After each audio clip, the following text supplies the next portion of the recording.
Dëshmi e historisë së terrorizmit komunist janë këto foto, por dhe të tjera materiale si dokumenta dhe pamje filmike, të cilat do të ekspozohen për herë të parë në Muzeun Historik Kombëtar. Këto janë disa nga fotot pjesë e 30 stendave në pavionin e terrorit komunist, i cili pritet të përfundojë brenda këtij viti.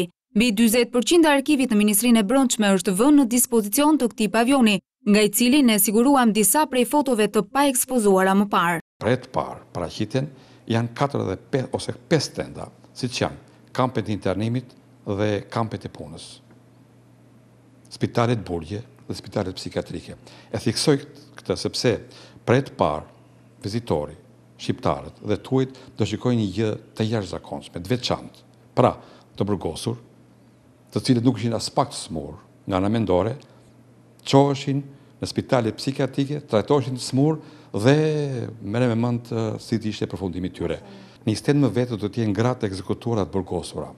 Në Shqipëri ka ndodhur ajo që ka ndodhur në asnjë vend të ish sistemit komunist. Gratë, jo vetëm burgosur, por janë dhe ekzekutuar në mënyrë shtazarake. Për të parë do të paraqiten vend të ekzekutimit. Sigurimi i shtetit ka patur disa vende që janë zbuluar në mas 90-s, për shembull në Dajt, në Elbasan.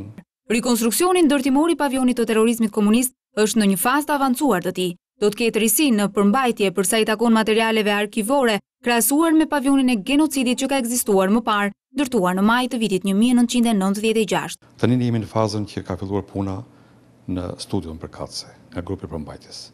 Ka marrur puna në pavionin përkatës nga arkitekti dhe grupi i tij, pra një firmë ndërtimore, dhe ne jemi në fazën e përgatitjes për në studion ku do të vendosen ose do përgatiten stendat përkatëse. Unë do të thoja për televizionit e televizionit tuaj se është interesim mbarpopullor për këtë pavion. Mendimi im, jo vetëm imi, por dhe i grupit punës, edhe i drejtorit Muzeut Zoti Leon Maltezi, edhe opinionit, është që në fund të vitit, mendojmë në fund të vitit, ne t'u japim shqiptarëve një pavion të vërtet në gjitha drejtimet shkencor, nga ana paraqitjes, nga ana përmbajtjes, nga ana dokumentacionit e fotografive dhe objekteve. Ngjarje të rëndësishme, dokumentimi një kohe që zor të shuhet në kujdesën e shqiptarëve, do të jenë të prekshme me gjithanshmërinë e materialeve arkivore përmes fokusit retrospektiv.